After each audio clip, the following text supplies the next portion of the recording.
Kumusta kayo mga kaibigan? Dala ba ninyo ang mga inilarawang aklat sa harapan ninyo? Buksan ninyo ang mga aklat sa susunod na pahina. Ang larawang ito ay nagpapakita ng isang napakagulong kalagayan, walang mga tao, mga hayop, mga puno at iba pang mga bagay. Napakadilim at walang kaayusan, ngunit naroon ang Diyos.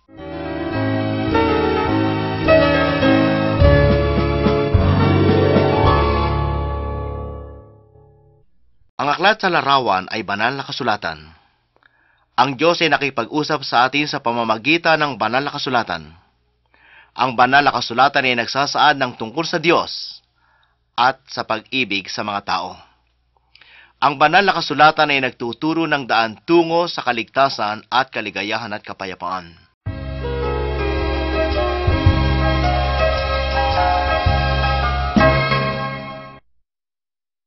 Ginawa ng Diyos ang lahat ng mga bagay gaya ng puno, mga hayop, at lahat ng ginawa niya ay mabuti. Nilikha din ng Diyos ang tao. Ginawa ng Diyos ang tao upang maging tagapamahala sa lahat ng mga hayop.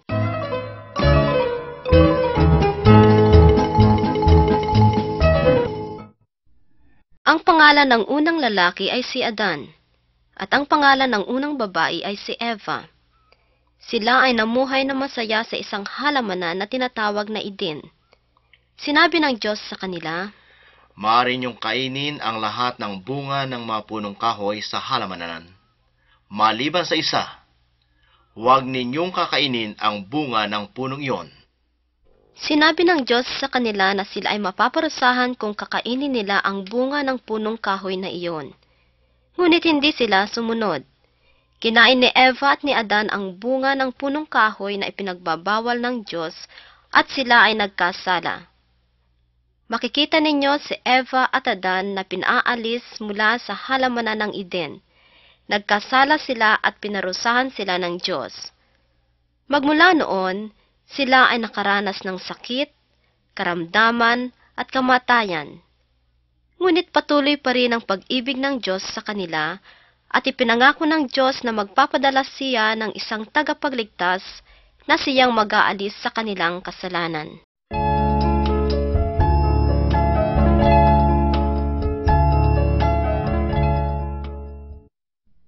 Si Eva at Adan ay nagkasala at gayon din naman ang kanilang mga anak. Ang lalaking may hawak na kahoy ay si Cain na anak ni Adan. Galit na galit siya sa kanyang kapatid na si Abel at pinatay niya si Abel.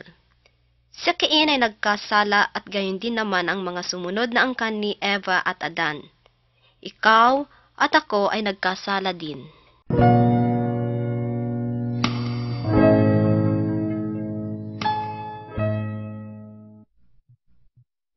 Ang mga angkan ni Adan ay patuloy sa paggawa ng kasamaan at dahil dito ay kailangang parusahan sila ng Diyos. Ngunit mayroong isang taong sumunod sa Diyos. Siya ay si Noe. Sinabi ng Diyos kay Noe, gumawa ka ng isang daong o bapor, sapagkat magpapadala ako ng isang napakalaking baha. Matapos ang paggawa ng daong ay pumasok si Noe at ang kanyang mga anak sa loob.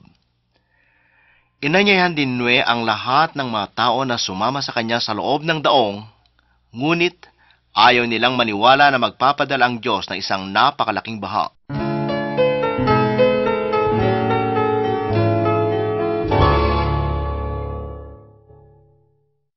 Nang makapasok na si Noe at ang kanyang mga anak, ay biglang bumuhos ang malakas na ulan at nagkaroon ng malaking baha. Ang lahat ng bundok ay natakpan ng tubig. Ang lahat ng mga tao ay nalunod sapagkat hindi sila makapasok sa daong dahil sa isinara ng Diyos ang pintuan ng daong. Si Noe lamang at ang kanyang mga anak ang naligtas sapagkat sila ay sumunod sa Diyos.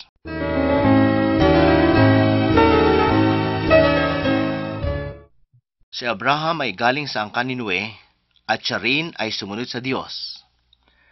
Ipinangako ng Diyos kay Abraham at Sarah na sila ay magkakaroon ng anak. Kaya kahit na sila'y matandang-matanda na, sila'y nagkaroon ng isang anak na lalaki. Ang kanyang pangalan ay Isaac. Ipinangako ng Diyos ang tagapagligtas na mag-aalis ng lahat ng kasalanan ng tao at manggagaling sa angkan ni Isaac. at maaari niyang hugasan ang kasalanan ng lahat ng tao sa pamamagitan ng kanyang bugtong na anak.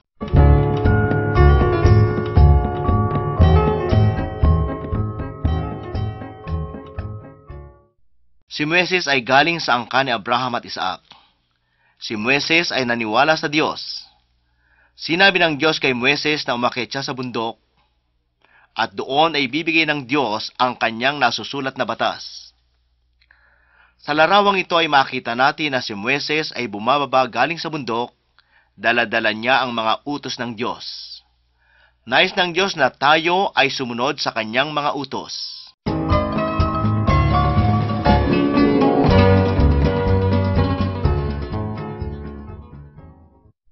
Ilan sa mga batas ng Diyos na ibinigay niya kay Moises ay makikita natin sa larawan. Una, huwag kang sasamba sa Diyos-Diyusan at ibang mga bagay. Ikalawa, tumigil ka sa paggawa isang araw sa isang linggo upang igalang ang Diyos. Ikaitlo, ang mga bata ay kailangang sumunod sa kanilang mga magulang. Ikaapat at sumusunod, huwag kang papatay ng iyong kapwa. Huwag kang maghahangad na ibang babae maliban sa iyong asawa. Huwag kang maghangad ng gamit ng iyong kapwa-tao. Sinabi ng Diyos na huwag kang magnanakaw at huwag kang magsisinungaling.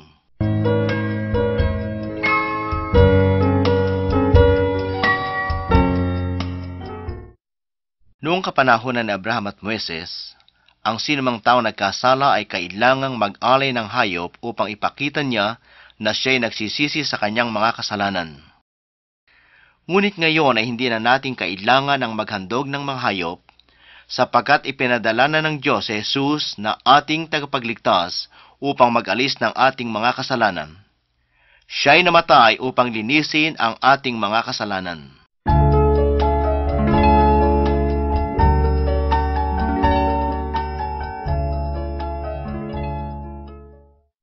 Ito'y dahilan sa pagpunta ni Jesus sa sanlibutan upang tuparin ang pangako ng Diyos na ipinangako kay Eva at Adan. Sa isang takdang araw ay nakipagkita ang isang anghel kay Maria na isang dalaga na nagsabi, Ang banal na Espiritu ng Diyos ay tutulungan kang magkaroon ng isang anak na lalaki. Ang batang ito ang siyang magiging tagapagligtas katulad ng ipinangako ng Diyos. Ang sanggol ay tatawaging Jesus, at siya ang mag-aalis ng kasalanan ng sanglibutan. Ang anghel ay nakapagkita din kay Jose, ang lalaking pakakasalan ni Maria. At sinabi ng anghel kay Jose ang tungkol sa sanggol na dadalhin ni Maria. Hindi natulog si Jose sa tabi ni Maria hanggat hindi na ipanganganak ang sanggol.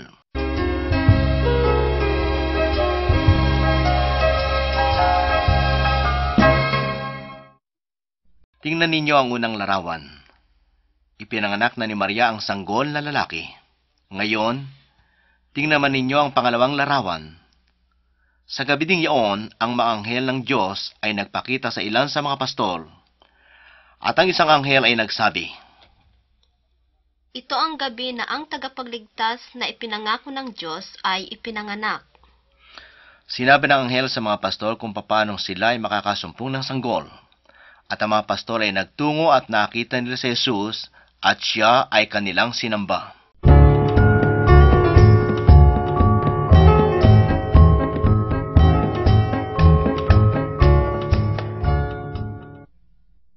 Sa unang larawan ay makikita ninyo si Jesus noong siya ay bata pa. Sa gulang na 12 ay nakikipag-usap na siya ng tungkol sa Diyos sa mga pangulo ng simbahan. Noong siya ay lumaki na, ay tinuruan niya ang mga tao ng tungkol sa Diyos na kanyang ama. May mga taong naniwala sa kanya at marami din ang hindi naniwala kay Jesus. Ngunit sinabi ng Diyos na si Jesus ay anak ng Diyos at nais niyang tayo ay sumunod sa kanya.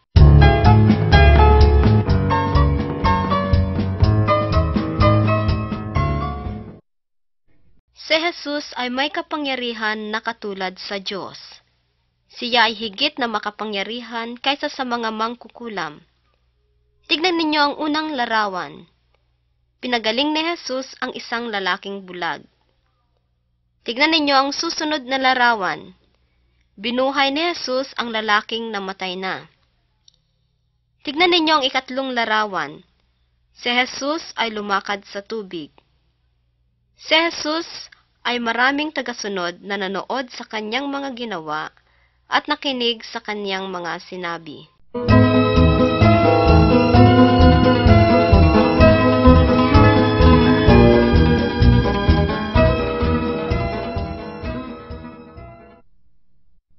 Si Jesus ay gumawa ng mabuti. Siya ay hindi nagkasala. Ipinahayag ni Jesus ang tungkol sa Diyos at tinuruan niya ang mga tao na sumunod sa Diyos. Itinuro din ni Jesus na ang lahat ng mga tao ay makasalanan. Maraming mga relihiyosong tao ang ayaw tumanggap na sila ay makasalanan. Kaya nga sila ay nagalit kay Jesus at siya ay hinuli. Ang mga tagasunod ni Jesus ay tumakbo. Si Jesus ay niluraan ng mga sundalo at pinalo at hinamak. Ngunit si Jesus ay hindi lumaban. Ito ay bahagi ng plano ng Diyos.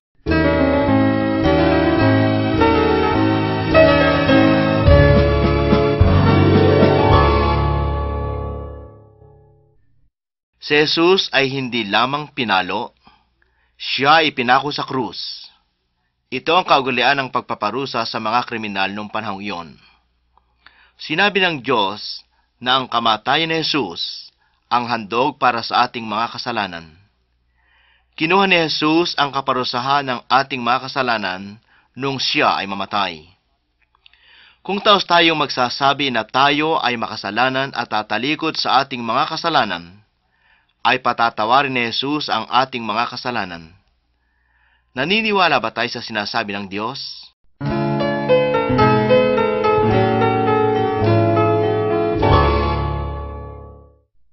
Matapos na mamatay si Jesus sa krus, ay inilibing ang kanyang katawan sa isang yungib ng kanyang kaibigan. Isang malaking bato ang isinara sa pintuan ng yungib, at iti binantayan ng mga kawal upang huwag manakaw ang kanyang katawan.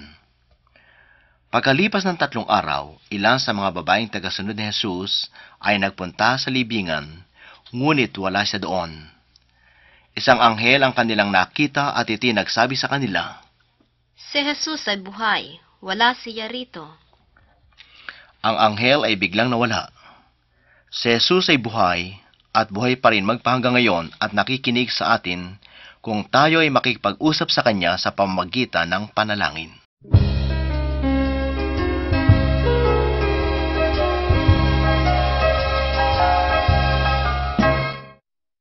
Matapos na si Jesus ay mabuhay na maguli, siya ay nakita at nakausap ng mga tao pati ng kanyang mga alagad. Si Tomas, isa sa mga alagad, ay nagsabi, Maliban na makita ko ang mga sugat sa kanyang mga kamay, ay hindi ako maniniwala na siya ay muling nabuhay. Sa larawan ay makikita natin si Jesus na lumapit kay Tomas at ipinakita niya ang kanyang mga sugat. At si Tomas ay naniwala na si Jesus ay nabuhay na muli at dapat na kanyang maging Panginoon. Nais ng Panginoong Jesus na tayo ay maniwala sa Kanya kahit na hindi pa natin siya nakita.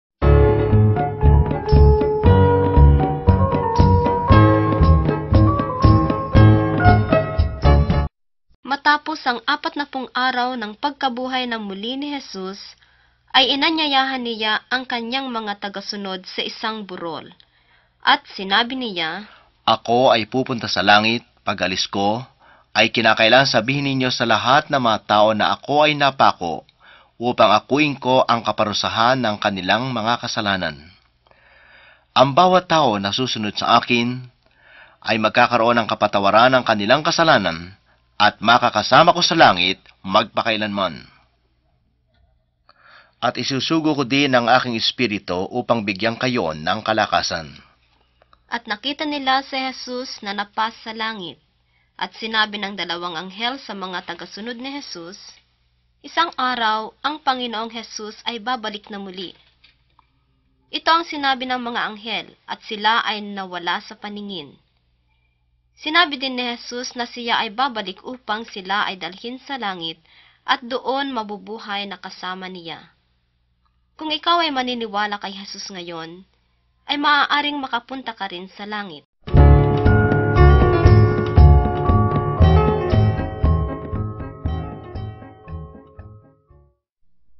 Ang krus ay nagpapaalala sa atin ng kamatayan ng Panginoong Hesus. Siya ay hindi nagkasala subalit handa na mapako at mamatay sa krus para sa atin. Ito ay ginawa niya upang akuin ang kaparusahan ng ating mga kasalanan. Matapos siyang mamatay, ang Panginoong Hesus ay nabuhay na maguli. Siya ay handang tumulong sa mga taong susunod sa Kanya. Kung tayo magsisisi at maniniwala sa Panginoong Hesus, ang ating mga kasalanan ay mawawala. Ang Kanyang Espiritu ang tutulong sa atin upang sumunod sa Diyos at makasama natin sa langit magpakailanman.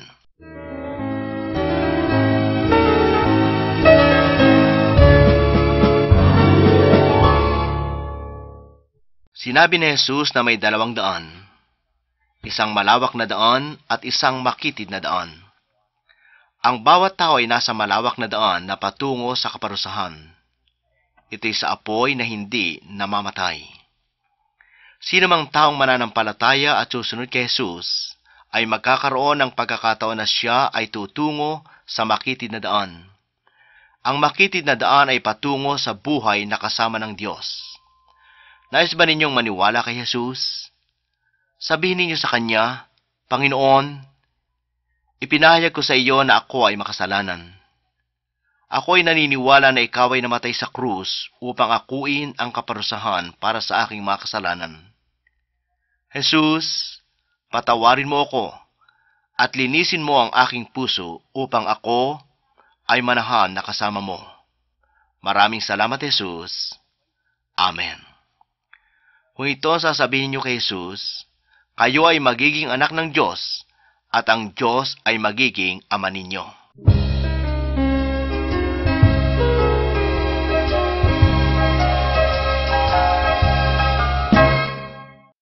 Kung tayo ay maniniwala na ang Panginoong Hesus ay namatay upang akuin ang kaparusahan ng ating mga kasalanan, tayo ay mapapatawad mula sa ating mga kasalanan.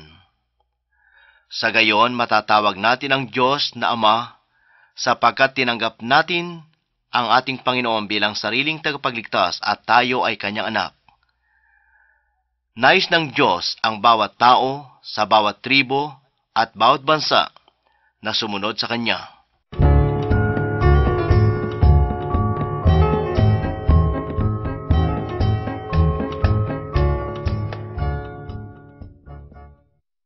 Sa larawang ito ay makikita natin ang Panginoong Hesus na nakikipag-usap sa isang relihiyosong lalaki na ang kanyang pangalan ay Nicodemo. Ang Panginoong Hesus ay nagpapaliwanag na kailangang magbago tayo upang makapunta sa langit. Ang banal na Espiritu lamang ang makapagbabago sa atin. Hindi natin mababago ang ating mga sarili sapagkat tayo ay nagkasala. Kung ipapahayag natin na tayo ay makasalanan, at maniniwala na maaaring hugasan ni Jesus ang ating mga kasalanan, ay gagawin ka ng banal na Espiritu na bagong nilalang. Kung ihilingin mo kay Jesus na patawarin ka sa iyong kasalanan, gagawin ng banal na Espiritu na ikaw ay bagong nilalang. Ang Espiritu lamang ng Diyos ang makapagbabago sa iyo.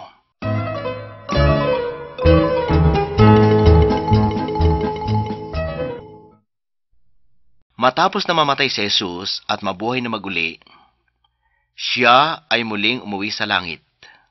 Matapos nito, ang mga tagasunod ng Panginoong Hesus ay nagsama-sama at nakipag-usap sila sa Diyos. Bigla na lamang bumaba ang banal na Espiritu ng Diyos sa bawat isa at binigyan sila ng kapangyarihan na magpahayag sa mga tao ng tungkol kay Jesus. Ang banal na Espiritu ang kanilang naging katulong upang maunawaan nila ang salita ng Diyos at gumawa ng mga bagay na kaaya-aya sa Diyos. Kung ibibigay mo ang iyong sarili sa Diyos, ay ibibigay naman ng Diyos ang kanyang banal na Espiritu na siya ang tutulong sa iyo.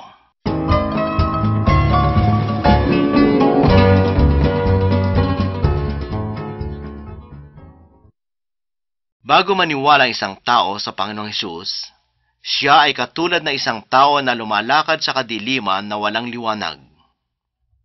Matapos tayong maniwala sa Panginoong Hesus, katulad natin ang mga tao na lumalakad sa liwanag, sapagkat ang Banal na Espiritu ay laging handang tumulong at ipakita sa atin ang daan ng Diyos sa tulong ng banal na kasulatan.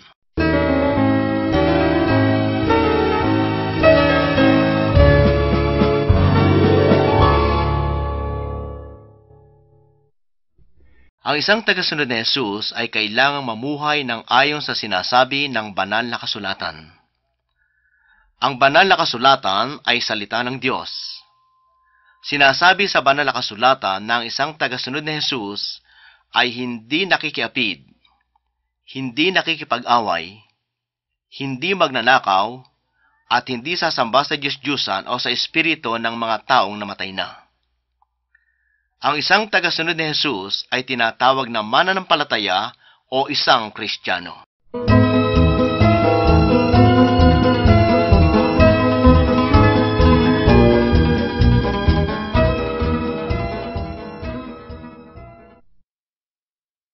Ang isang tagasunod ni Jesus ay kailangang mamuhay ayon sa salita ng Diyos. Ang isang Kristiyanong lalaki ay kailangang mahalin niya ang kanyang kabiyak. Ang isang Kristiyanong babae ay dapat na igalang ang kanyang asawa. Ang mag-asawa ay kailangang magtulungan. Kailangang alagaan nila ang kanilang mga anak at turuan sila tungkol kay Jesus.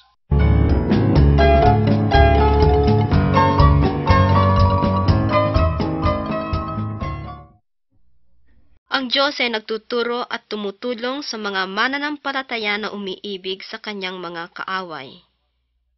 Sa pangalawang larawan ay makikita ninyo ang isang lalaki na tumutulong sa isang tao na galing sa kaaway nilang tribo. Ang isang mananampalataya ay kailangang gumawa ng mabuti sa lahat ng tao, kahit pa sa taong gumagawa ng hindi mabuti sa kanya.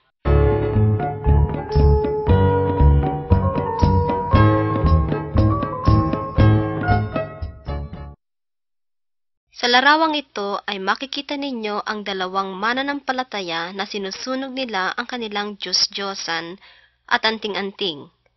Ang isang mananampalataya ay sumasamba lamang at humihingi ng tulong sa Diyos sa pangalan ni Jesus. Ang Panginoong Jesus ay higit na makapangyarihan kaysa mga mangkukulam, Diyos-Diyosan, sanggalang, o mga espiritu ng mga taong namatay.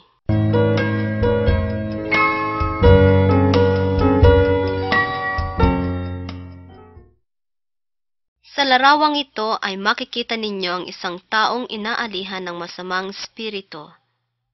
Napuputol niya ang bawat lubid at kadena sapagkat ang masamang spirito na nananahan sa kanya ay malakas. Ang taong ito ay napagaling ni Jesus. Ang mga masamang spirito ay lumabas sa kanya sapagkat si Jesus ay higit na makapangyarihan kaysa sa dyablo. Ang masamang spirito at kahit na ang Satanas ay takot kay Jesus. Siya ay anak ng Diyos.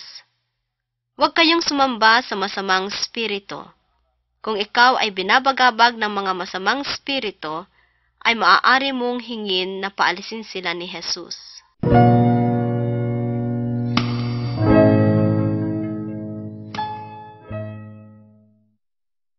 Nais ng Diyos na susunod ang mga tao sa kanyang salita. Ngunit sa larawang ito ay makikita natin ang isang tao na dinadaya ni Satanas. Hinahandugan siya ni Satanas ng maraming pera, magagarang mga damit at iba pang mga bagay upang ang mananampalatayang ito ay hindi susunod sa salita ng Diyos. Ngunit hindi ito ang kailangan ng mananampalataya. Nais niyang sumunod ka kay Jesus. Nais mo bang laging susunod kay Jesus? Kung hindi ka sumusunod kay Jesus, ay hilingin mo na patawarin ka niya at linisin sa iyong kasalanan.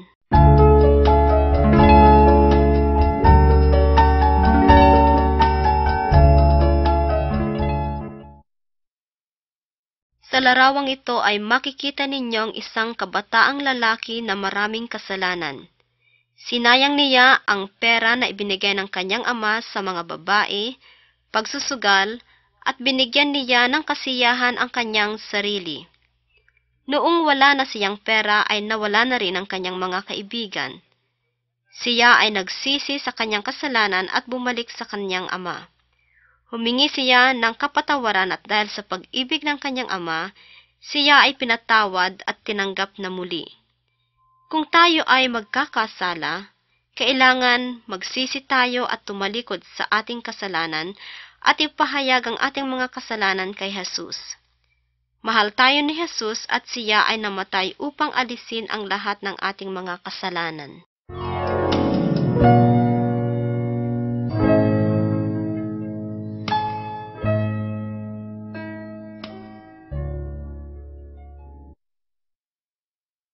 Ang lahat ng mga tao ay maaaring magkasakit. Kung ikaw ay may sakit, manalangin ka kay Jesus. Humingi ka ng tulong kay Jesus at hindi sa mga albularyo o espiritu ng mga namatay. Si Jesus ay higit na makapangyarihan.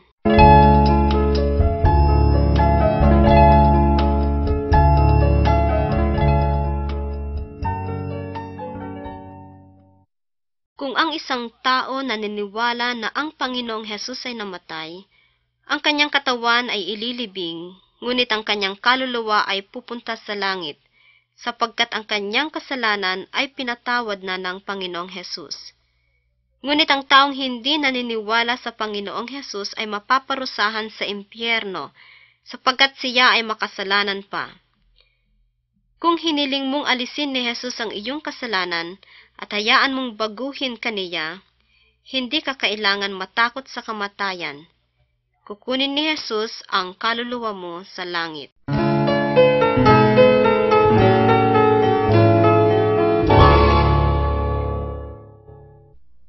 Ang bawat bahagi ng ating katawan ay may sariling gawain. Ang mata ay para sa paningin, ang bibig sa pagsasalita at pagkain, ang tainga sa pakikinig. Kung ang isang bahagi ay may sakit, ang buong katawan ay makakaramdam din ng sakit. Sinabi ng Diyos na ang lahat ng mananampalataya ay bahagi ng isang katawan. Ang bawat tao ay may sariling gawain. Halimbawa nito ay pag-awit, pagluluto at pagtuturo sa iba. Ngunit ito ay dapat gawin ng bawat isa para sa Panginoong Hesus at upang matulungan ang iba pang mananampalataya. Hindi dapat sabihin ng isang mananampalataya na higit na mahalaga ang kanyang gawain kaysa kapwa niya mananampalataya. Ang bawat bahagi ng katawan ay kailangang mag-ibigan at magtulungan sa bawat isa.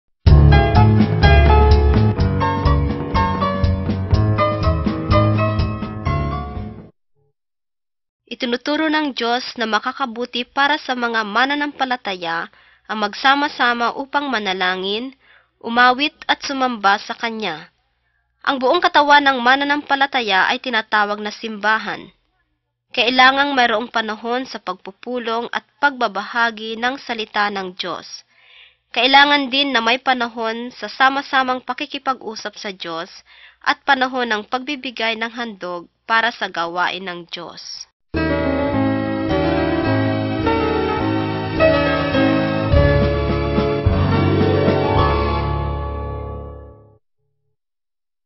Si Jesus ay nagpunta na sa langit, ngunit isang araw siya ay babalik na muli. Pagbalik niya, ang lahat na naniniwala sa kanya ay dadalhin sa langit. Kahit pa ang mga mananampalataya na namatay at nabuhay na muli. Ngunit ang mga taong hindi naniniwala kay Jesus ay maiiwan at mapaparusahan sa apoy. Kayo ba'y handang pumunta sa langit ngayon kung darating ang Panginoong Jesus?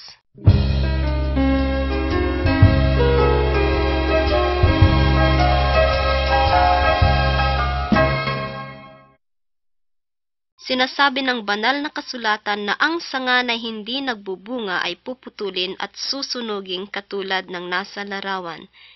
Inaasahan natin ng isang puno ay magbubunga at gayon din ang mga naniniwala kay Jesus. Umaasa siya na ang isang mananampalataya ay magbubunga. Ang ibig sabihin nito ay tutulungan ka ng banal na espiritu na magpapakita ng pag-ibig, kaligayahan, kapayapaan, pagtitiis, kabaitan, pagpipigil sa sarili at kusang loob na pagtulong sa kapwa. Ang lahat ng mga ito ay bunga ng banal na espiritu sa buhay mo. Ang isang tao na naniniwala kay Jesus ay higit na mabuti ang kanyang buhay kaysa noong hindi pa siya nananampalataya.